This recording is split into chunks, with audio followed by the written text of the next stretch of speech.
That's the way I would see the team in 1919, a very good ball club, very solid, excellent pitching. I think it was a pretty legitimate series because I don't think anybody really went out there and tried to show it.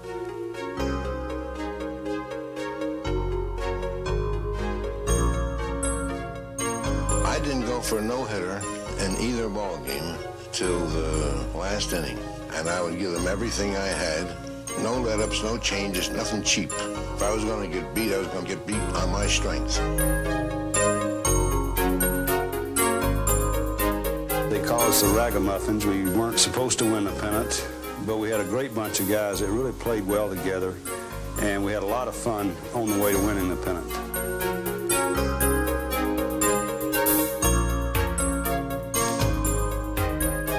We were killers. We basically knew how to win. If we were 1 or 2 runs down, the other team was in trouble. They knew that, and we knew it as well. He fires, Rose swings. There it is! There it is! Get out! Get out! All right!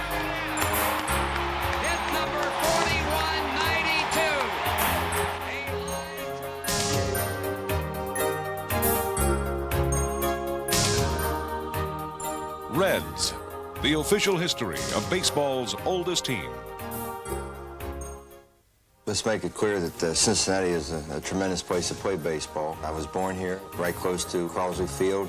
I was a Reds fan when I was a kid, and I'll be a Reds fan when I'm an old man. And it's just something that's in your blood, and I think there's many, many people in this town that feel the same way about the Reds that I do. Ever since the late 1850s, baseball has played a major role in the history of Cincinnati. Back then, the game was played in an uncivilized manner by the elite youth of the city, one of whom, William Howard Taft, later became President of the United States. The Cincinnati Baseball Club was founded in 1866, and in 2 years, 4 of the so-called First Nine were paid professionals. A year later, Henry Ellard funded the first fully professional team, whose leaders were Harry Wright, the team's founder and manager, and his younger brother, George, who became the Red Stockings' first star. The team played its home games at the Lincoln Park grounds, and in their inaugural season, the now paid professionals didn't lose a single game. The only blemish on their record was a lone tie, but then a year later, the Red Stockings disbanded after the 1870 season. In 1876, the Red Stockings became a charter member of the National League, but they soon fled the newly formed group in a dispute over the sale of beer on Sundays and joined the American Association in 1882. It was there that third baseman Hick Carpenter and 40-game winner Will White led the team to a league championship in 1882. Those Red Stockings of the American Association played their games at a ballpark situated at the intersection of Findlay and Western. And except for an early change in the field configuration caused by sun problems, home plate would remain in approximately the same spot for nearly a century. In 1890, the Reds returned to the National League after a 9-year absence, but the events of the rest of the decade proved to be rather uneventful, even though the legendary Charles Comiskey did manage the team for 3 years. Some of the better-known Reds of the 90s included native Ohioan Buck Ewing, the team's manager for 5 seasons, and Dummy Hoy, baseball's first mute player. But the real star of the times came at the turn of the century.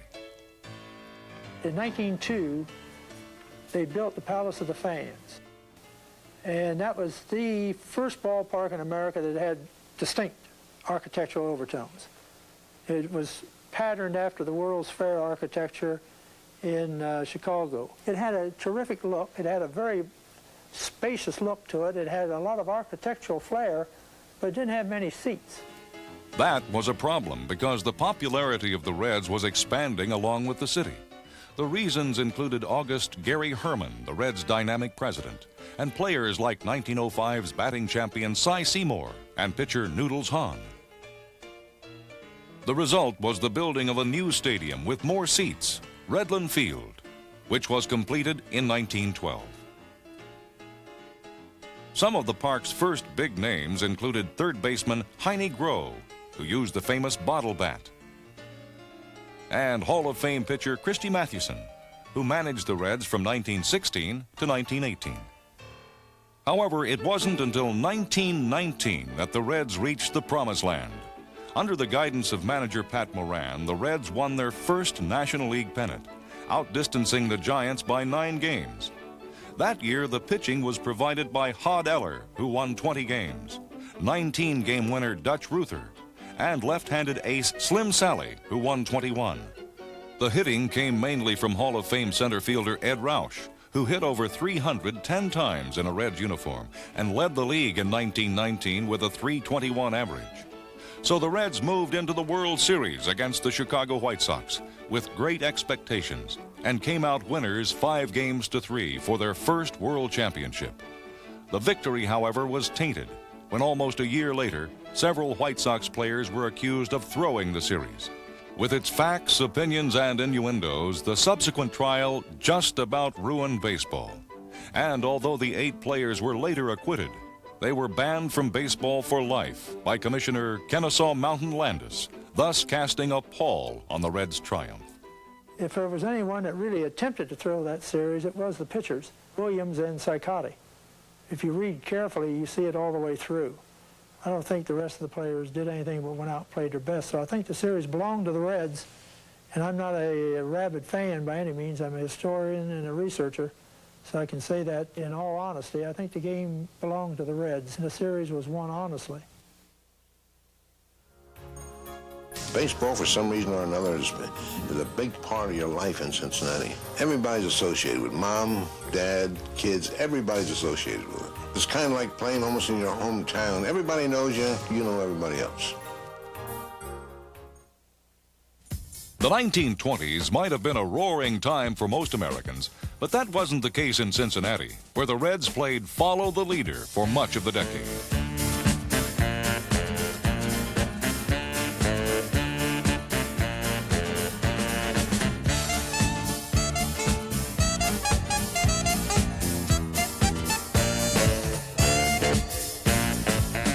The Reds were nothing more than also-rans throughout the 20s, although several stars like pitcher Dolph Luke did make an indelible mark on the team's history.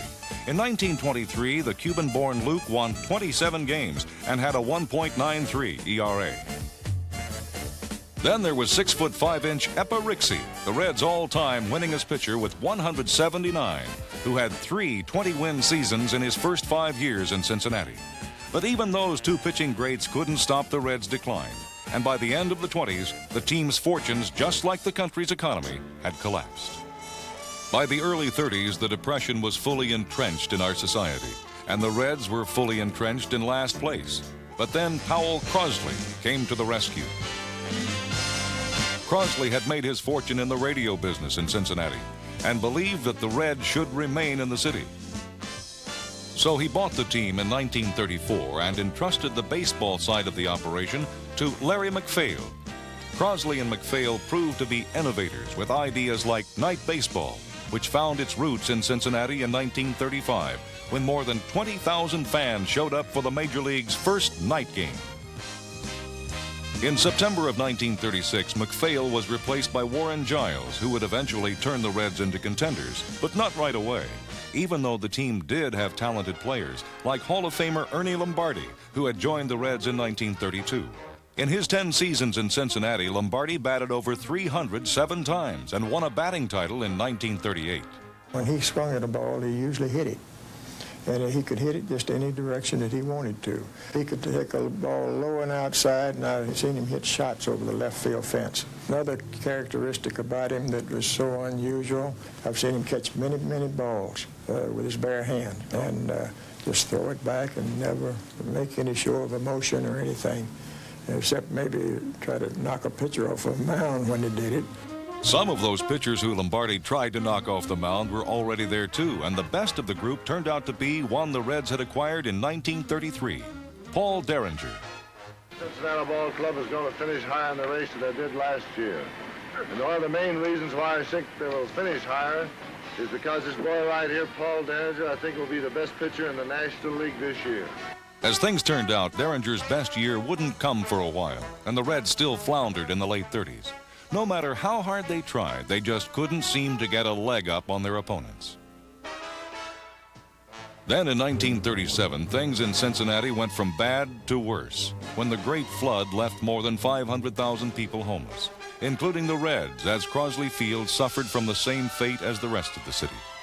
But help for both Cincinnati and the Reds was on the way. In 1938, Giles hired Bill McKechnie to manage the team, and McKechnie succeeded almost immediately, guiding the team from last place to fourth with his distinct style. He was a defensive manager, always had good pitchers around. McKechnie was a great man on the field and off of the field. He was a type of man that you never feared, but everybody respected him, and that's what it takes to be a good manager. It also helps to have good players, like pitcher Bucky Walters, who came from the Phillies in 1938 and teamed with Derringer to give the Reds some punch on the mound. Bucky was a great competitor pitcher. I've never seen a pitcher that was more of a competitor. He was a big clown when he wasn't pitching. But if you mess around on the bench when he was pitching, he'd just soon fight you sitting on the bench. Derringer had the good fastball, but not quite as fast as Bucky. But Derringer had about 5 different types of curveballs and threw them at different speeds and at outstanding control. When Bucky started going good, Derringer started going good, which goes back to hitting's contagious, pitching's contagious. For Johnny Vandermeer himself, pitching was certainly contagious in June of 1938, when he accomplished what is now considered the single greatest pitching feat ever by throwing 2 consecutive no-hitters. I didn't go for a no-hitter in either ball game till the last inning. Then I went for it. So I started both those ball games in the 9th inning and said I had 20 good pitches left, and I would give them everything I had. No let-ups, no changes, nothing cheap. If I was going to get beat, I was going to get beat on my strength. Vandermeer's strength was his fastball, but on June 11th against the Boston Braves, he relied on finesse. One of the few days that I was throwing the ball exactly where I wanted to throw it all day. About 80% of the plays were ground balls in the infield. I was throwing a lot of sinkers. It was an entirely different pitch ball game than the second one. For one thing, the second no-hitter came in the first night game at Ebbets Field, and that in itself presented Vandermeer with some unique problems. The first thing that happened was they gave me a night from my home in New Jersey. And that is the jinx right there. You usually don't get by the 3rd inning. I thought about that too. And then also the fact that you're playing in Brooklyn, and they'll let you know before you even throw the first pitch over there that we're going to get you. But one of the things that came up that night was McPhail kept selling tickets, and he didn't stop. And the fire department came in because he had them sitting in the aisles and you name it. I got up to warm up 3 times, and I had to sit down 3 times. So we really didn't get started that ball game that night till about 9 o'clock. So there was a lot of things that went different in that second game to put a lot of heat on me. Fortunately, it was Vandermeer who put the heat on the Dodgers, and this time he relied on his strength. I was busting the ball real good. I'd probably thrown the ball 95, 96, 97 miles an hour. And along about the 8th inning, when I probably started to lose a little bit off of my fastball, we started throwing curves, and everybody kept looking for fastballs then, so that really helped me. Double no-hit Johnny Vandermeer, a baseball legend. The 1939 season saw the Reds jump into the pennant fray with a well-stocked team. The pitchers were among the league's best, and the hitters, especially Frank McCormick, proved to be more than adequate. McCormick led the league with 209 hits, and his 128 RBIs were the highest in the National League. That output helped the Reds outlast the Cardinals and reach the World Series for the first time in 20 years. Unfortunately for the Reds, the powerful New York Yankees lay in waiting. And as things turned out, manager Bill McKechnie and his Reds proved to be little more than practice partners for Charlie Keller and the rest of the Yanks as the New Yorkers swept the series in 4 games. The 4th game epitomized the Reds' frustrations as the Yanks tied the game in the 9th and rallied for 3 more in the 10th. The last run scoring after catcher Lombardi lay prone at home plate in a play now remembered as his famous snooze.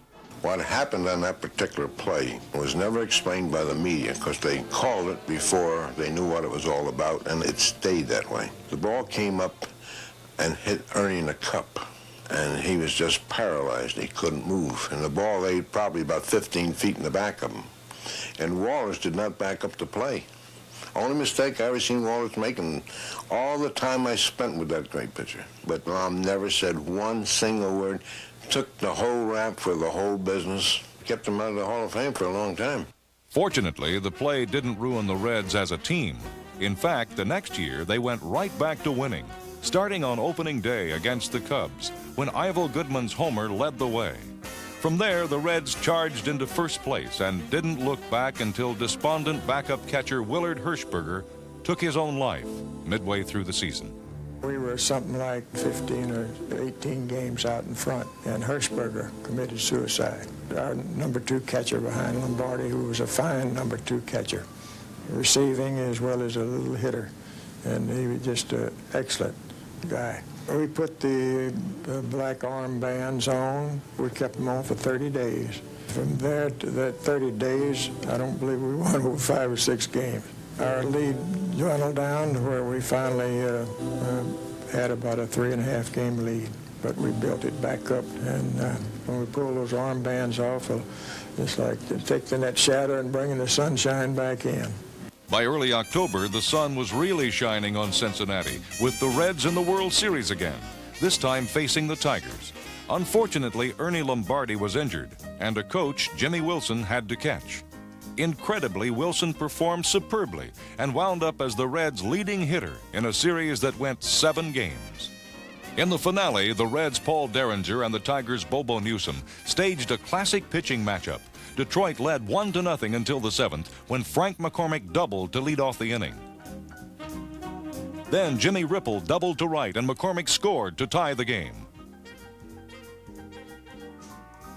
Jimmy Wilson sacrificed Ripple to third, and after Lombardi was walked intentionally, Billy Myers hit a sacrifice fly to center, which scored Ripple with the go-ahead run.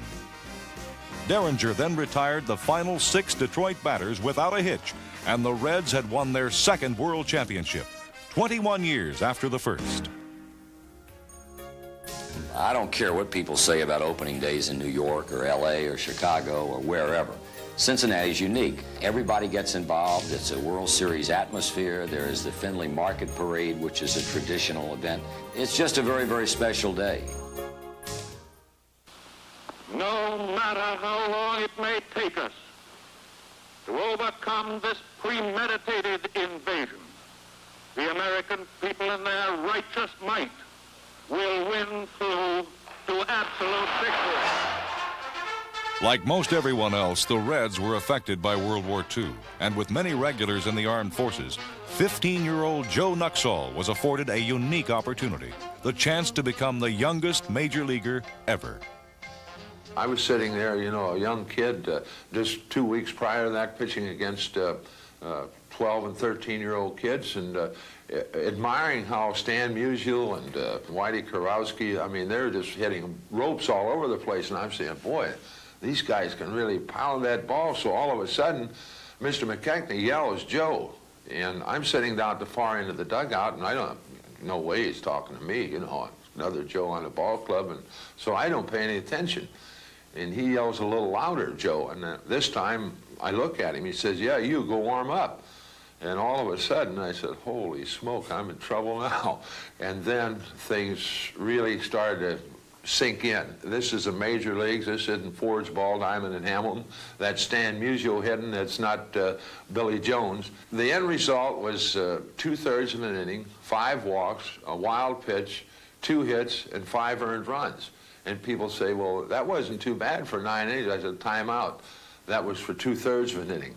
Nuxhall later went on to have a fine career with the Reds, but it's doubtful his debut at age 15 will ever be duplicated.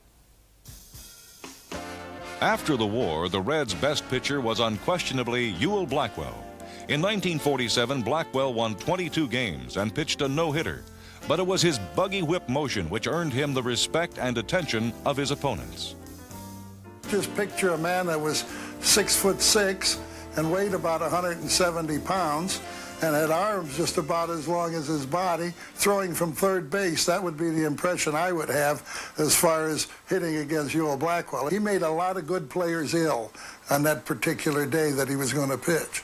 Gene Mount, we talked about Blackwell one day, and he said, here I am, a utility ball player with the Boston Braves. But he said all I had to do was when we were going to play Cincinnati is look at the paper and see that Ewell Blackwell was going to pitch for the Reds. And I knew that Sibby Sisti, the regular shortstop, would come down sick that day. He would pull a muscle slightly, something he wouldn't have to play. I would have to face Blackwell. And he said, and that was impossible. He was called the Whip. That's exactly what he was. As a team, however, the Reds hardly had anyone's respect throughout the 40s. And it wasn't until the beginning of the 50s that they began to instill fear in their opponents. One of their main weapons was Ted Kluszewski, who had driven into town in 1947, but really didn't find his home run stroke until 1954, when he led the league with 49. Of Klu, it was said he was so strong he could hit the ball out of any park in America, including Yellowstone. To be a good hitter, you should make good contact with the good part of the bat. But because I was a lot stronger than the average ball player, I could miss-hit a lot and still get my base hits. A good example being jammed. Most guys, when they get jammed, will pop it up in the infield or hit a ground ball to the infield. Well, when I got jammed, I had enough strength to power the ball over the infield, which then turned out to be a base hit. I've hit broken bat home runs with one hand. These are the things that I could do because basically I was strong. Klu was not only a very strong man with very large arms, he was also a renegade, setting a sartorial style that became uniquely his own. I don't know whether you've ever had a 1950 uniform on, but it's made out of heavy gauge flannel that you wouldn't believe. And when it got wet, it got twice as heavy. And what had happened to me is I swung the bat, my left arm would hang up on the sleeve. So I said, let me have my sleeves cut down a little bit. And somebody said, well, they won't let you. That's the way the uniform is. So I asked them a couple times, and when they refused, I finally just took the scissors out and cut them off. And then it became a kind of a symbol. I wouldn't be caught without it, I guess. Thanks to Klu, another symbol the Reds wouldn't have been caught without in the 50s was the long ball. They hit them with regularity, becoming along the way one of the most powerful teams in the history of the game. Come on, baby, let the good time roll. Come on, baby, let me thrill your soul. Come on, baby, let the good time roll. Roll all night long. Come on, baby, yes, this is something I just can't miss. Come on, baby, let the good time roll. Roll all night long. Many of the explosions at Crosley Field in the 50s were provided by Hall of Famer Frank Robinson, who joined the Reds in 1956 and immediately earned the respect of his teammates. They talk about Mantle, they talk about Willie Mays, they talk about Hank Aaron, and I think because we played in the Midwest, he never got his due. He was by far the best player during that era because when the game was on the line, he'd steal you that base. He'd hit that home run. By far the greatest player I ever played with. There was nothing Frank couldn't do. He could hit, run, field, throw, super player, and he was the type guy that you couldn't wait to get up here in the 8th or 9th inning because with one swing he could turn the ball game around at any time. In his first season, Robinson turned the ball game around many times with his then rookie record-tying 38 homers. That was also part of the team's National League record-tying 221 homers in a single season. Robinson's 38 led the way,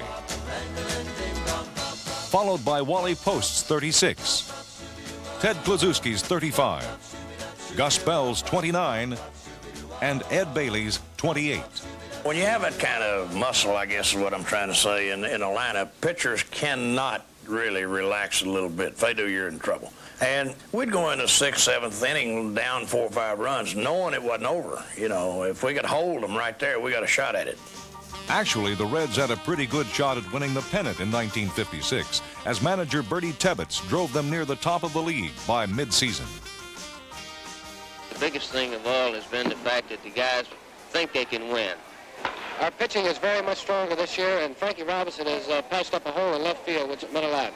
I think good spirit and different guys getting hot at different times and carrying the club. One of those different guys was pitcher Brooks Lawrence, who at one point won 13 straight games en route to finishing the season with a 19-10 record. The 56 Reds were also solid up the middle with shortstop Roy McMillan and second baseman Johnny Temple, who were as good a double play combination as any in the league. Then there was center fielder Gus Bell, who had come from the Pirates in 1953 and immediately drove in more than 100 runs the next 2 years. But despite all that talent, the Reds fell short in 56 and 57 and 8. So by the 1959 season, changes were necessary, one of which saw Bell move to right field with Vada Pinson taking over in center field.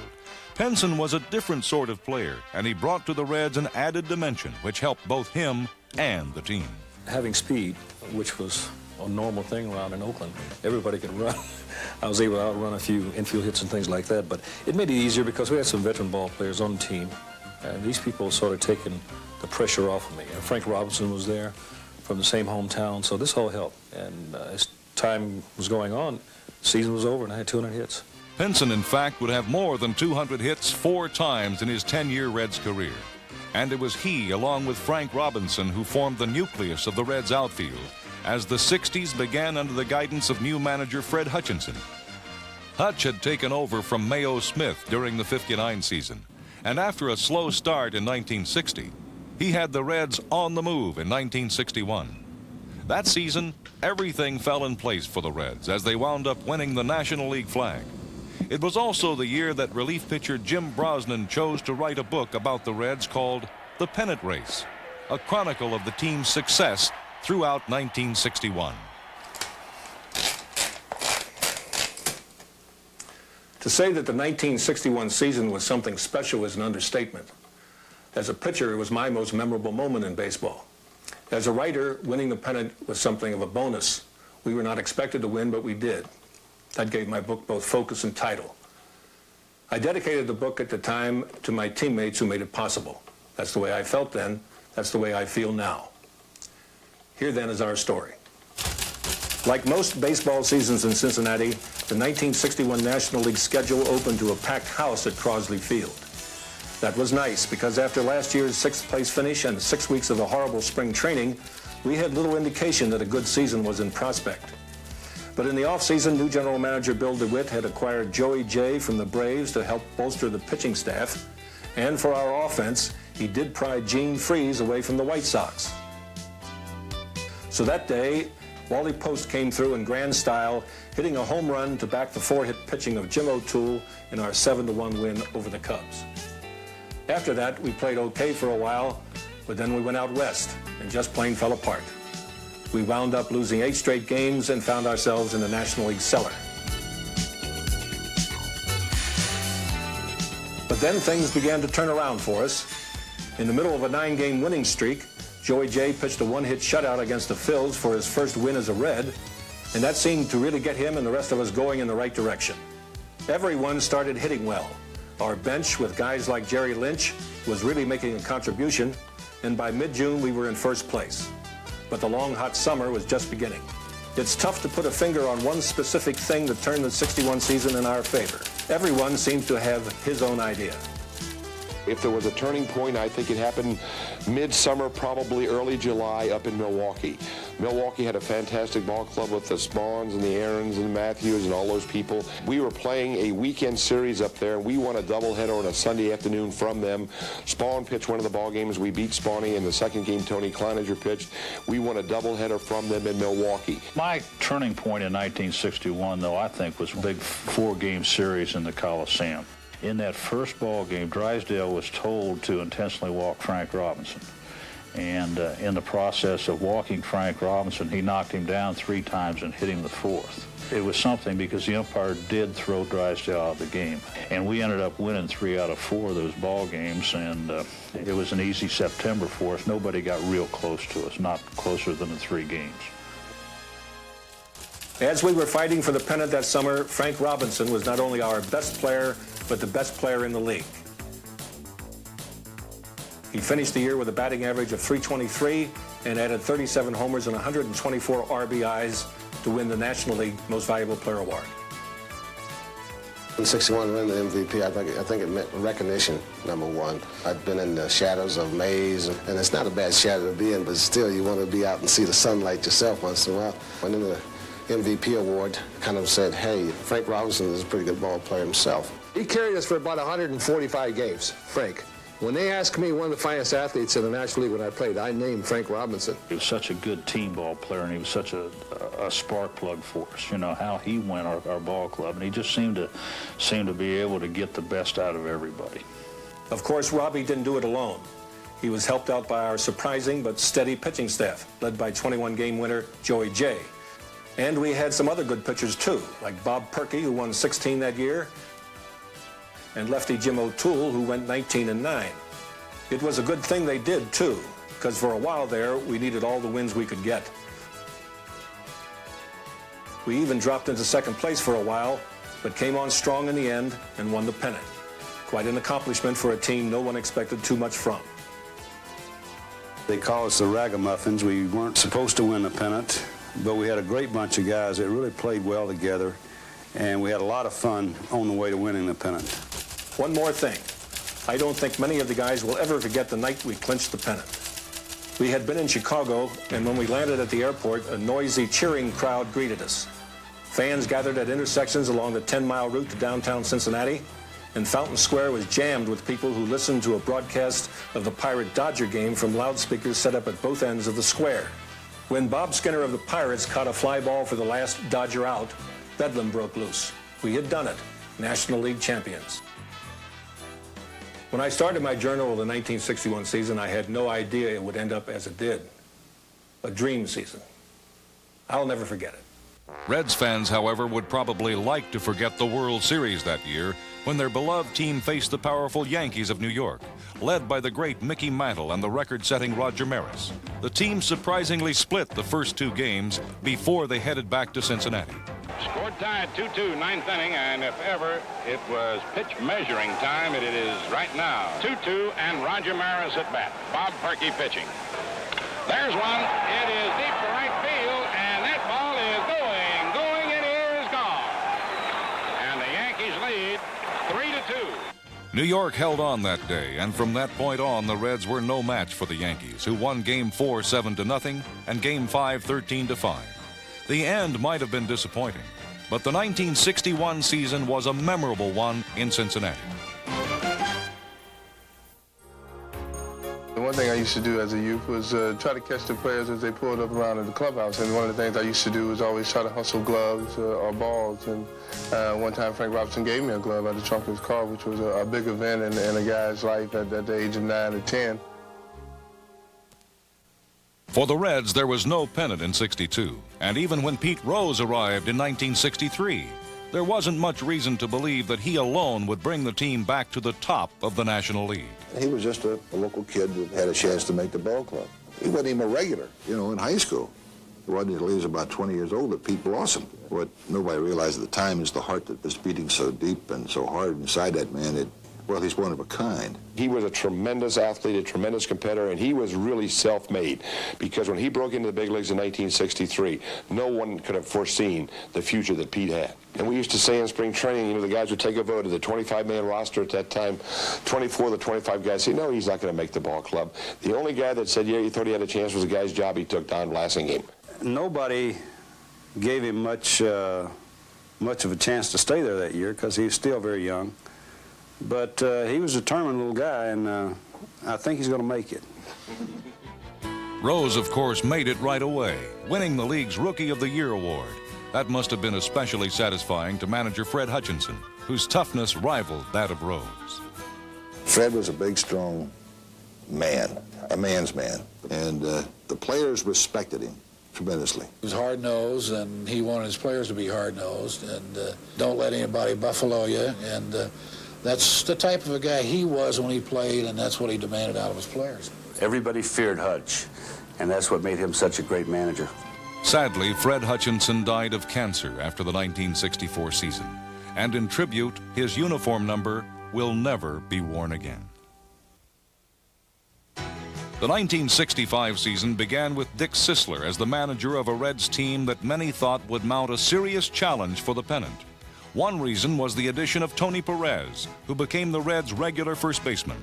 Perez hit just 12 homers that year, but his potential was clear to see. And along with Robinson and Pinson, league RBI leader Darren Johnson and Tommy Harper, the Reds' offense was the best in the league. The pitchers were pretty good too, especially Sammy Ellis, who won 22 games, and Jim Maloney, who not only won 20 games, but also threw 2 of his 3 career no-hitters that year, the first of which came on June 14th. And as things turned out that night, he actually lost the game to the Mets in 11 innings, despite also having 18 strikeouts. That night, I had the best stuff that I ever had. I was literally, for 10 innings, I was unhittable. Billy Cowan was a leadoff hitter, and then he always tells people that the first night he came up there to face me, I struck him out on 3 pitches, and he went back to the dugout. And he told the whole team, he said, just forget it. In my mind, I always said that I'm going to get 27 outs. And so then the first hitter, if I got the first hitter out, I got 26 more. So as it turned out, I ended up with a 3 and had 5 one-hitters. There were some chances there. If a couple hits would have gone the other ways, might have been a whole bunch of no-hitters. You never know. Unfortunately, the Reds failed to win again that year, and even traded Frank Robinson to the Orioles after the season. Losing a team leader was tough, and it wasn't until late in 1967 that a new one showed up in the presence of Johnny Bench. Although he was just 20 years old, Bench led by example, and that example was hard to ignore. I never see nobody come, from the minors and do what he do behind the plate. He took care of everything, took care of the pitchers, and he had control of the game.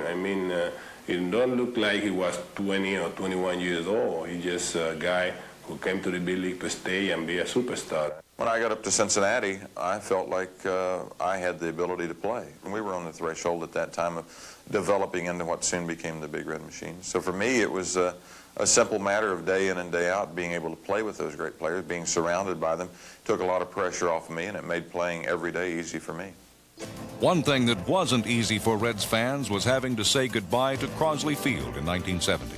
After 58 memory-filled years, the last game was played on June 24th. For many Cincinnati baseball fans, it was hard to imagine that there would no longer be any terrace in the outfield, or Siebler suit sign, or sun and moon deck in right field. But like most everything else, old Crosley Field fell victim to progress. And on that last night, home plate was taken away by helicopter and transported across town to serve as a link between Cincinnati baseball past, present, and future. That future meant Riverfront Stadium, a multi-purpose structure which opened on June 30th with more than 50,000 fans and the first all-AstroTurf field. It also became part of baseball folklore almost overnight when Pete Rose made all-star history the night of July 14th. But the real attraction during the 1970 season was the Reds themselves. At the beginning of the year, Sparky Anderson was named as the new manager, and Anderson brought with him a fresh new outlook that worked to his and his team's advantage. I was a naive young man of 35 years old, my first time in the big leagues, and I had so much enthusiasm that I never thought there was such a thing that you could lose. For a while, it looked like Sparky was clairvoyant as the Reds got off to the greatest start in baseball history, winning 70 of their first 100 games. Offensively, the Reds were without peers in 1970. Not only could they hit, but they had speed too, in the person of Bobby Tolan, who led the league with 57 stolen bases to go along with his .316 average. By now, it was also apparent that the foundation for the Big Red Machine was firmly in place. Sparky Anderson was secure as manager, and then there was Pete Rose, who in the mid-70s would eventually wind up at third base after playing second, left, and right in his early years with the Reds. Third baseman Tony Perez, who had 90 RBIs at the 1970 All-Star break, would ultimately settle in at first, and behind the plate was Johnny Bench, who was in the process of leading the league in both homers and RBIs. Together, those four were the first parts of the Big Red Machine, which by now was well on its way toward winning the 1970 Western Division title. With Bench as the league's MVP, the Reds found themselves in the divisional playoffs against Pittsburgh, where in Game 1, Gary Nolan shut down the Pirates in a 3-0 victory. The Reds also won Game 2, and when Ty Klein scored the go-ahead run in the 8th inning of Game 3, the Reds were on the verge of clinching the pennant. Swung on a ground ball at Helms. He has it. He'll flip it to May. The Reds win the National League flag. And the celebration breaks loose. And the Reds mob Don Gullett. They are all over it. They pick up Sparky Anderson. Up in the air goes Sparky as the Reds win the National League flag. The Reds entered the World Series as favorites to defeat the Baltimore Orioles, but the Orioles had lost to the Mets a year earlier and felt they had something to prove. That would soon become evident, but not before a controversial play involving Bernie Carbo set the series tone. With the score tied at 3 in the 6th inning of Game 1, Carbo was called out at the plate, even though the evidence would later indicate otherwise. There's no way possible he ever tagged it. No way! Get out of there!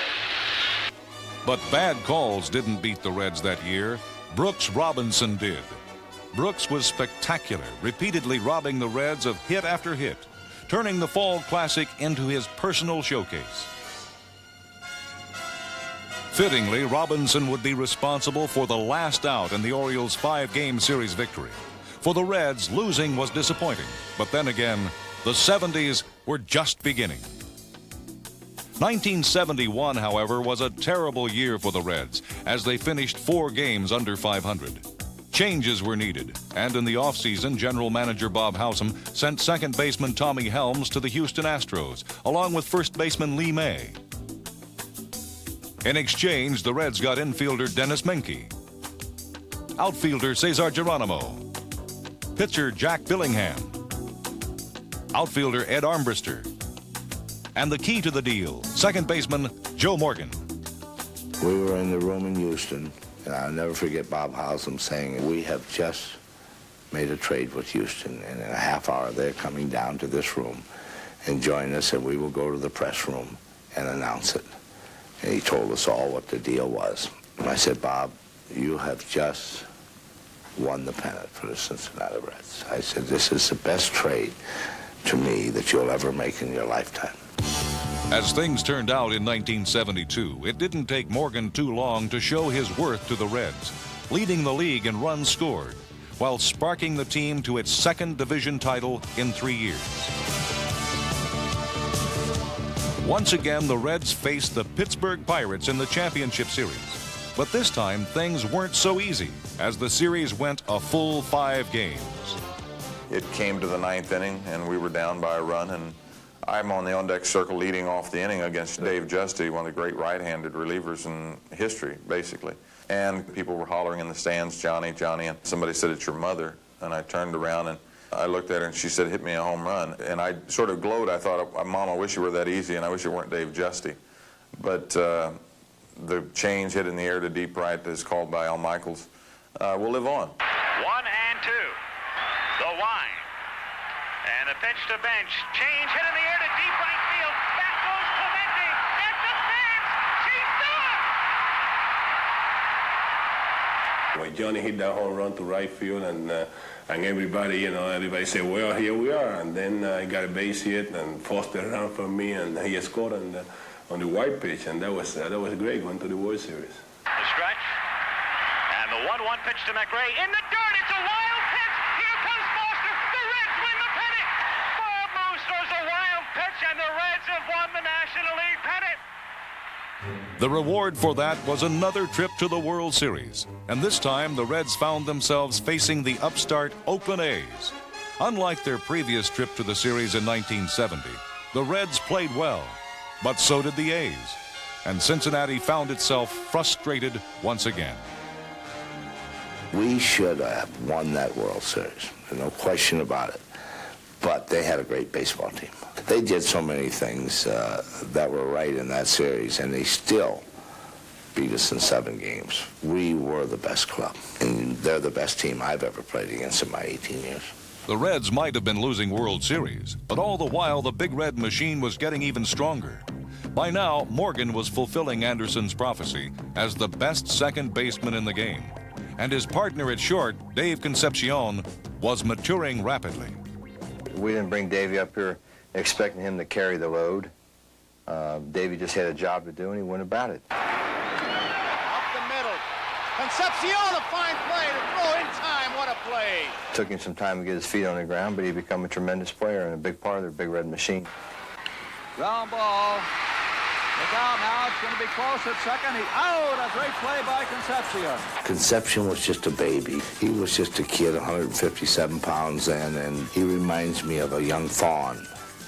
I said, his legs aren't real strong yet, but I said, watch him. I said, he's like a ballet dancer. He's one of those people that it's so easy for him doing everything. For most of 1973, everything was easy for the Reds, too, until they ran into a roadblock in the League Championship Series. Despite winning 99 games, the Mets' excellent pitching staff shut down the Reds and won the series in 5 games. But the disappointment of 1973 would eventually be forgotten in the euphoria of 1975, when the Reds finally reached the top of the baseball world.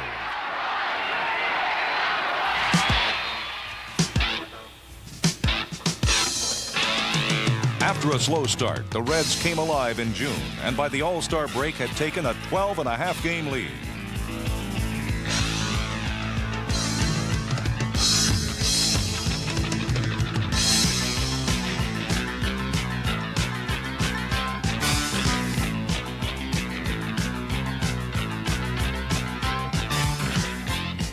On their way toward winning 108 games, the Reds were clearly the best team in baseball.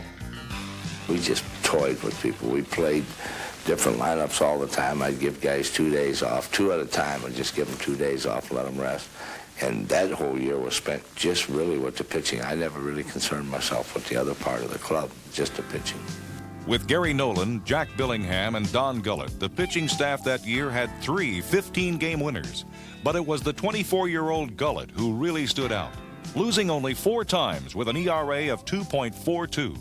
Don Gullett, he was the kid. He was the guy that I wanted on the mound at any time, every time.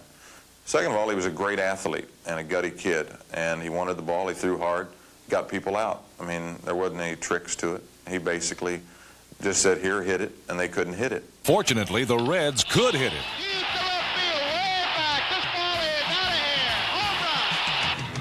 There's a drive into right center. That's in the gap. This may score a row. It's deep down the field, going way back, way back. That is a home run. In the championship series that year, the Reds rolled over the Pittsburgh Pirates in 3 games and moved on to their 3rd World Series in 6 seasons. This time, their opponents were the Boston Red Sox. And after splitting the first 2 games in Boston, the series shifted to Cincinnati for Game 3. That night, the Reds jumped out to a 5-1 lead on the strength of Johnny Bench's 2-run homer in the 4th. The Sox came back to tie the score, but the Reds eventually won the game in the 10th, thanks in part to a controversial play involving Ed Armbrister. The Sox contended that Armbrister interfered with Carlton Fisk, but the call stood, and the Reds went on to win that game and eventually took a 3-2 lead back to Boston.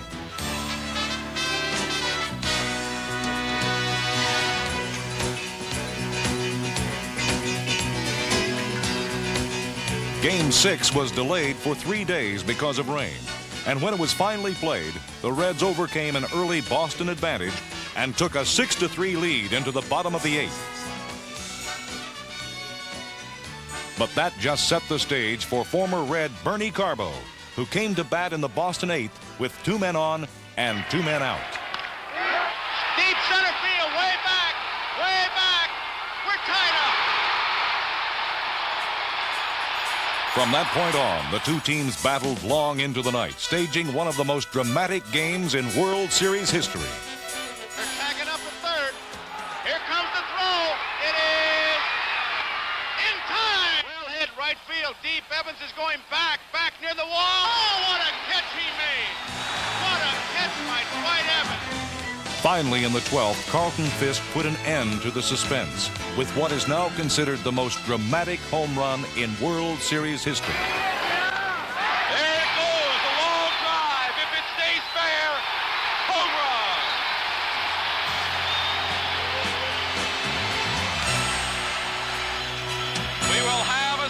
game in his 1975 World Series.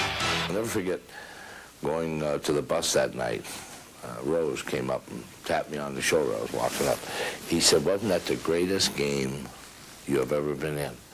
I told him, "Peter Edward, you are crazy." I said, "That game there you call the greatest game we've lost."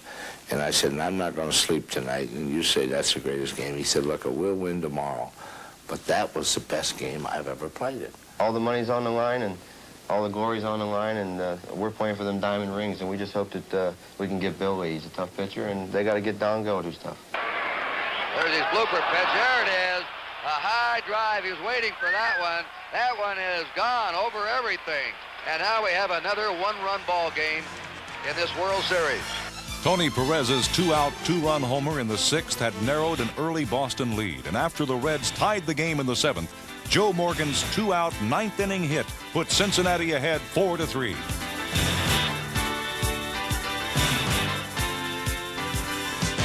One inning later, the Reds were about to win their first World Championship since 1940. There's a high fly ball. It should be all over. Geronimo's under. And Cincinnati has won the World Championship, beating the Boston Red Sox 4-3.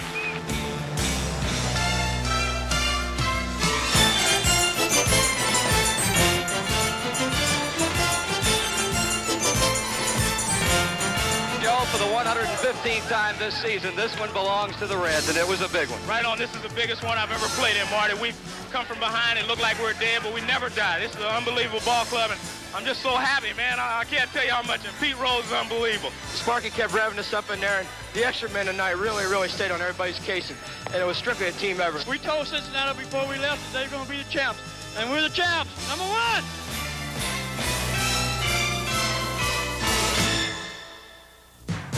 The home run Tony Perez hit in Game 7 was typical of the times he ignited the engine of the Big Red Machine. There might have been bigger names on the Reds, but no one meant more to the team than Tony Perez.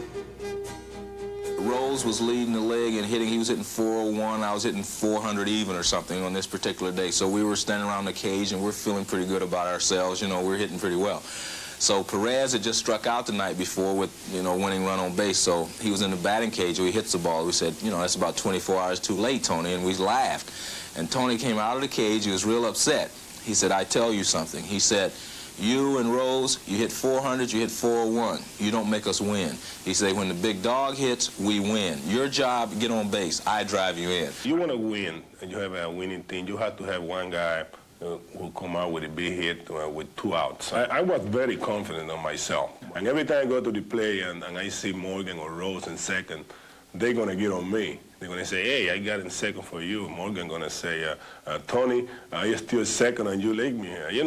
We joke around like that. And I came through a lot of times because thinking like that at the plate.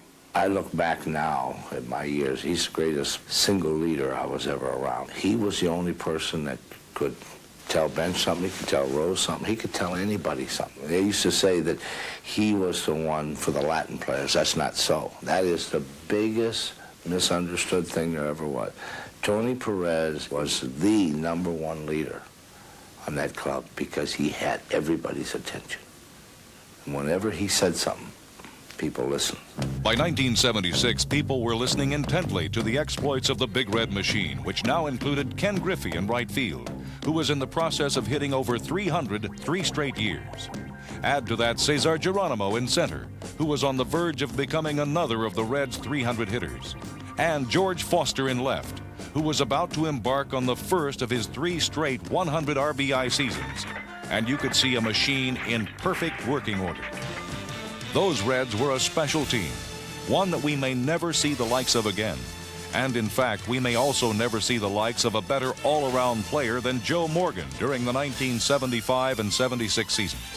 That's when Morgan was named the league's most valuable player 2 years in a row, an honor which earned him the respect and admiration of his equally talented teammates. Joe Morgan was probably the finest player that I've ever played with as far as being able to win a ball game. He had the ability to get a walk, steal a base, and he had the ability to get the big hit, and he had the ability to hit the ball out of the ballpark. He was such a amazing weapon, I guess you might say, in a sense of winning ball games. He had such an intensity, he had such knowledge of the game. I told him when we got him, after talking with him for a while, I said, I'm going to try something with you because I believe what I see in you is correct. I'm going to do something I've never done before. I'm going to play you without ever giving you a sign until you prove me different. He never proved me different. There's no other second baseman ever in the history of this game could ever do the things he could do, and never will. As for the Reds in '76, there may never be another team that will accomplish what they did either, going through the postseason with an unblemished record. We were in Philadelphia the day before the playoffs, and I made a statement. I went out on a limb. I said, we're all healthy now. I said, before the end of this week, this team is going to show you something that you've never seen before. I just had that feeling because all the parts were in working order. We didn't have anyone injured. Everyone was hot. And to me, we still had the 8 best players ever put on the field. 1 ball and no strikes on Griffey. Underwood with a slow come down to the belt. He throws. Griffey swings. Slow chopper right side. Here comes Concepcion. And the 1976 pennant belongs to the Reds. Pandemonium down on the field as the Reds have scored 3 in the 9th inning and have swept the Philadelphia Phillies to move into the 1976 World Series.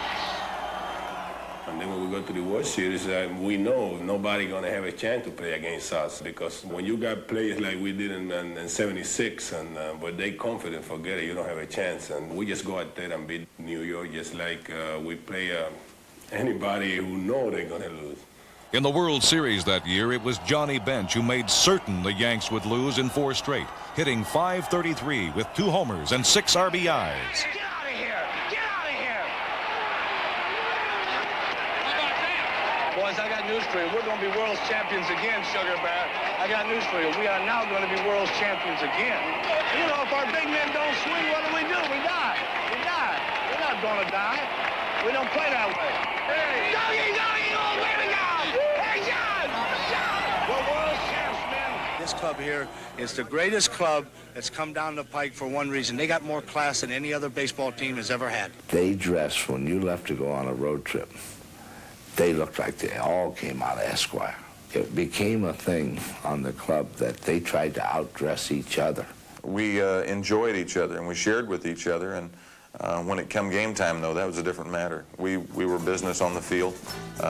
We liked the way people stopped and watched us take batting practice, watched us take infield. I think the Reds were an intimidating team in that it was a big red machine. Pitchers were intimidated because they knew if they made mistakes, they could be out of the ballgame real quick. That's what professional sports is all about anyway. You intimidate your opponent. It gives you an edge. If you can't intimidate them, then you're pretty much even. We were killers. We basically knew how to win. If we were 1 or 2 runs down, the other team was in trouble. They knew that, and we knew it as well. They were so good that they said, we will not bring our standards down. Everybody will have to try to reach us, and they'll never catch us. Because if they come close, we'll go further ahead. And that's what I liked so much about them. It had taken them half a decade of sweat and heartache, of dreams and talent. But the Big Red Machine had unquestionably risen to be the best team in baseball. If there's doubt and you're cold, don't you worry what the future holds. We gotta have heroes to teach us all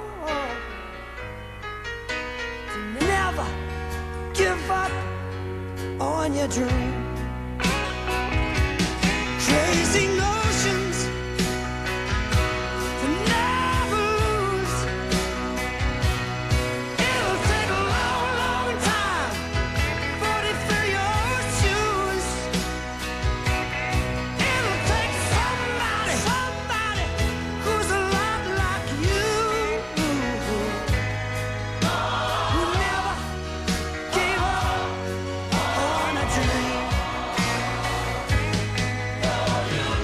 No, you never gave up on a dream. You never, never, never gave up on a dream.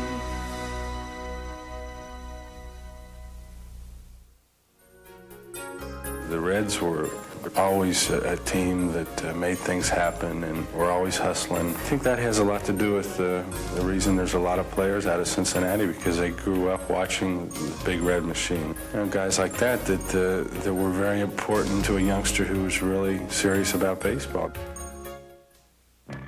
No one knew it at the time, but when Tony Perez was traded after the 1976 season, the Big Red Machine would soon come to a grinding halt.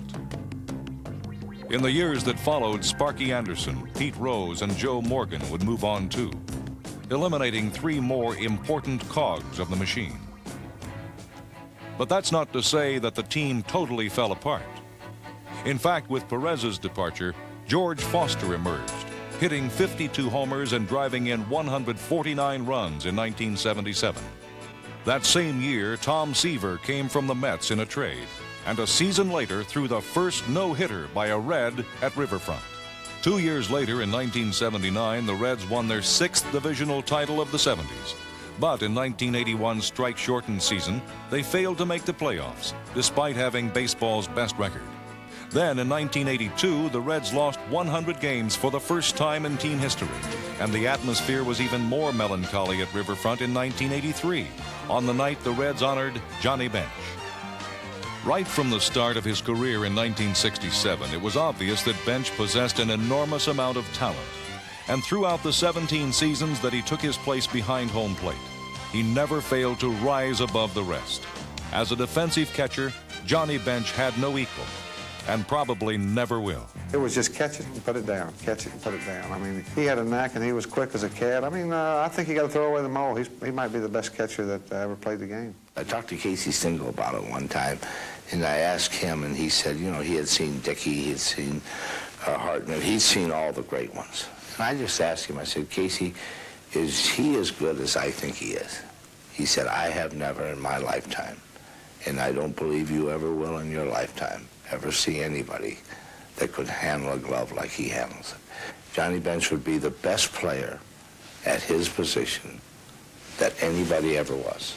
In other words, no man will ever play shortstop, second base, first, outfield as Johnny Bench caught.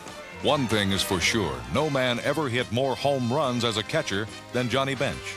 Twice he led the league, and his 327 career homers as a catcher are an all-time best.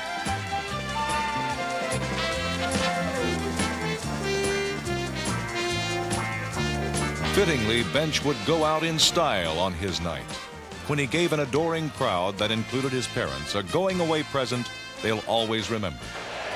There it is. He's to left. Cruz going back. And it's gone. Oh, my. A home run for Bench on his night. Look at John. Number 389. And this crowd capacity is going crazy.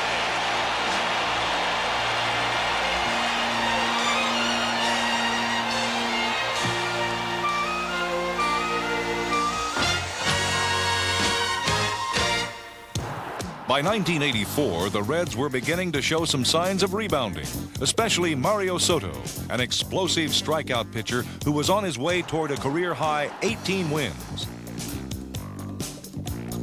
There were also some familiar faces at Riverfront. For one, Tony Perez was back in a Reds uniform after a 7-year absence. And then on the night of August 17, 1984, Cincinnati welcomed back its favorite son, when Pete Rose returned as player manager. You talk about an area being happy and a city in all its glory. Well, that's Reds country in Cincinnati tonight. History being made. Pete Rose, player manager. Base hit. Pete Rose has a base hit. Reedus will score. The ball by Dernier. Rose is racing around second. Rose digging for third. There's that head first slide. And this crowd goes bananas. First time up, back in the red uniform, rips it in for an RBI. Hustle is back right here at Riverfront. Not only was hustle back at Riverfront, so was winning, as Rose turned the Reds around the only way he knew how, leading by example.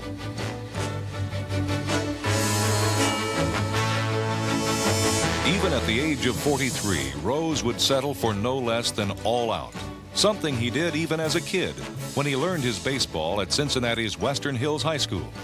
Eventually, Rose would sign with the Reds in June of 1960, and from then on, his career has been pure legend. His list of mosts and firsts and bests are almost too long to recite and too trivial to measure his greatness.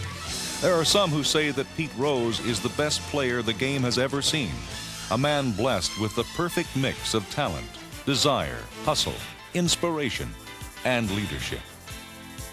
I think the best thing that ever happened to me is to be able to locker next to Pete Rose. Pete Rose was a great player. I mean, there's no doubt in my mind or anyone else's mind. But Pete Rose was not a great hitter. He was not a great runner. He was not a great defensive player.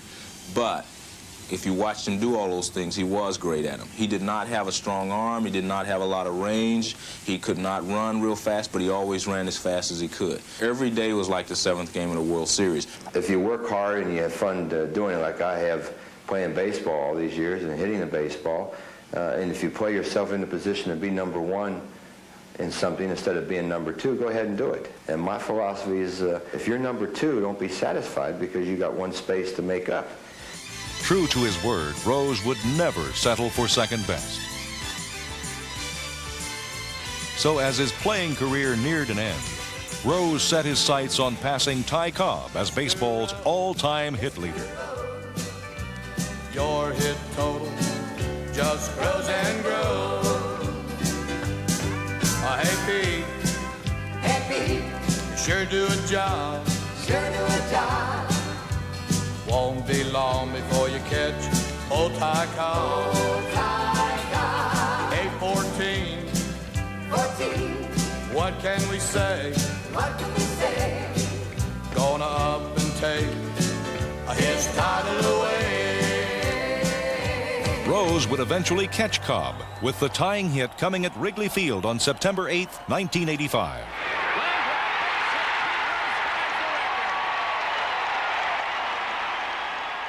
Finally, the moment had arrived. After countless swings and blisters too many to number, Pete Rose would return to Cincinnati on the doorstep to immortality.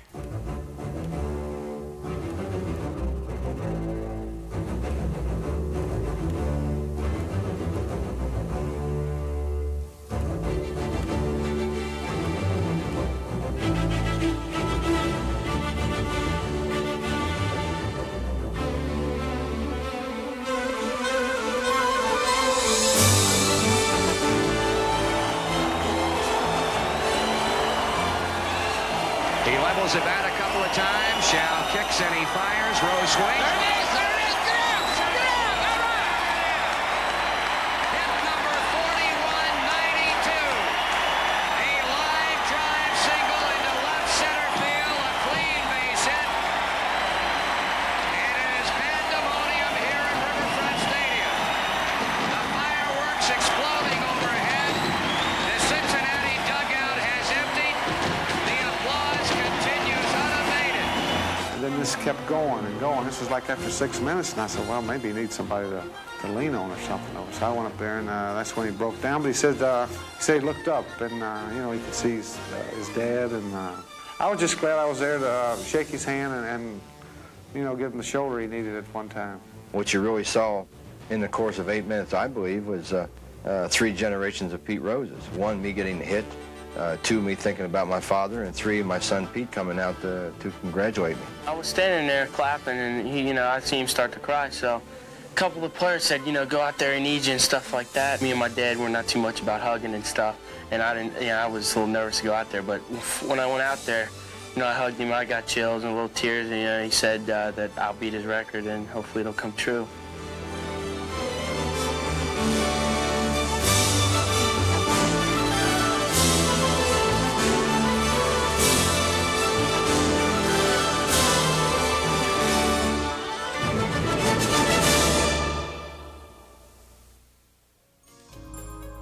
I love the city and they love me, and the fans in Cincinnati, the way they treat me over the years. My wife loved the city, and we just had fun just to be in Cincinnati. For the Reds, the 1986 season was to be a continuation of a new era, which had begun to unfold around Christmas of 1984. That was when Marge Schott gained control of the Reds and lived up to her promise of providing an entertaining team on the field for fans to watch. I've sat outside now for every game for almost 3 years. The thing we have are the fans. And believe you me, when you travel, and most of our fans travel 3 to 12 hours to a game with their children, you better give them entertainment, you better make them feel welcome. It's entertainment, and that's who you need, are the fans. Recently, Reds fans have been entertained by some of the most exciting players in baseball, like Dave Parker, who in 1984 returned to the town he grew up in, and a year later led the league with 125 RBIs. In 1987, Parker was one of 5 Reds who were raised in Cincinnati, including third baseman Buddy Bell and second baseman Ron Oster. Of course, not all of the Reds' talent is homegrown. For one, there's John Franco of Brooklyn, whose 29 saves in 1986 signaled his emergence as one of baseball's top relievers.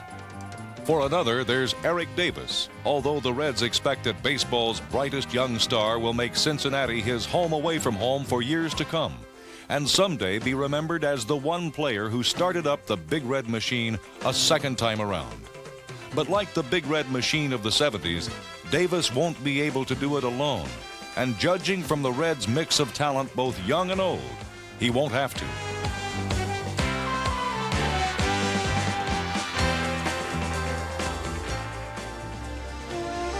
The stars of today, the heroes of times gone by. From Riverfront Stadium to Crosley Field to the pastures of Cincinnati. The Cincinnati Reds have had a heritage unmatched in the history of the game. Baseball's oldest team. A franchise rich in tradition.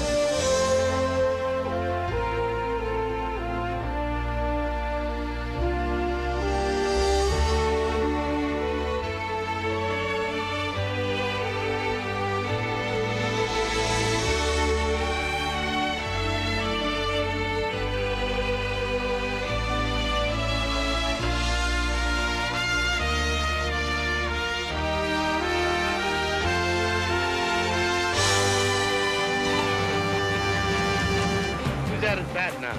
That's Silkfoot. Suki. Taking on a lot of weight this spring. We've got a big job on our hands. We've got to put Cincinnati in the race this year, and we're going to do it. I sure never expected to pitch 2 no-run games in a row. How hard was it winning the batting title being a switch hitter? Well, Chuck, it's been a lot of work, and I think I have to thank my father for making me a switch hitter at the age 10, and also I'd like to thank all the people of Cincinnati who've just been behind me all year. And it's very particularly wonderful to be here on this glorious celebration of the 100th anniversary of professional baseball in one of baseball's greatest cities, the city of Cincinnati. Cincinnati is number 1. And the